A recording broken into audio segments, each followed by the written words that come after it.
All right, thank you very much. Now, I'm just thinking out of the box. It is rare for you to see an African tribe, people asking for independence. It don't usually happen. So it get me thinking why our quest for freedom is becoming,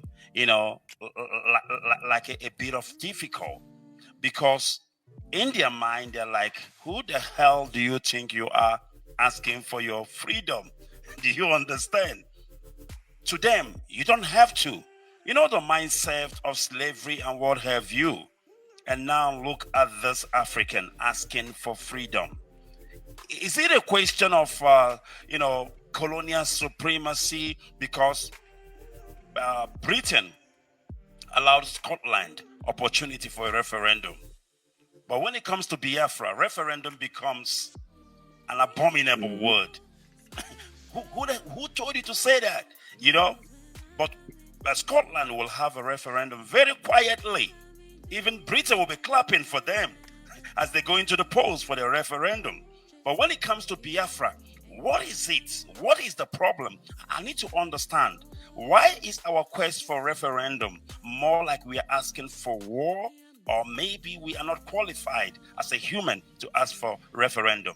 Can you I'm just thinking out of the box. I don't know why, but it gets me thinking. Because if Scotland can freely conduct their referendum without any bloodshed, what about Biafra? What's different about us? Please go ahead. Enlighten me. Yes, that's a great point, and that's something that I've been moving more towards in the last year or so, by me taking this position as the Minister of Foreign Affairs in the Provisional Government of the Republic of Africa. This word independence is just like the word freedom. African people have been so colonized by Europeans that these terms have been translated to us not to be meant for us. This is how they indoctrinated us. Independence is not for you, it's for us. That's how the Europeans have translated through this mind wash of colonialism, is that when it comes to independence, when it comes to nationhood, when it comes to sovereignty, land, and all these things, and it's crazy because these are things that we created as an ancestral ancient people. These are concepts that came from our ancestors.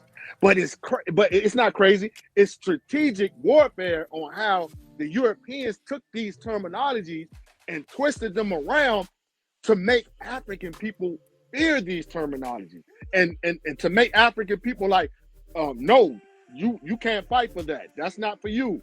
If you do it, you're going to be deemed a terrorist. You're going to be deemed a secessionist, a separatist. You see how they flip these terms? They take these terms and turn them into negativity when it comes to people of so-called color, of melanated skin and things of these nature. African people, black people, brown people, Chicano people, any people of color across this planet.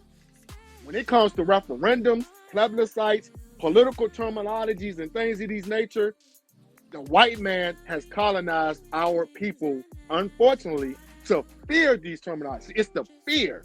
That's the number one strategic mechanism of colonialism, imperialism, is fear. They have to put some kind of type of fear in your people in order to control them. You can't control a people that has no fear. So these political terminologies are based on fear when translated to African people. So now you got African people all across the globe, Biafra land, the southern states of the United States of America that's fighting for independence. When we bring up independence, oh, black people, they run from it. They be like, oh, what are they talking about? Are they terrorists? No, we can't have independence. No. But the sad thing about it all is this, my brother.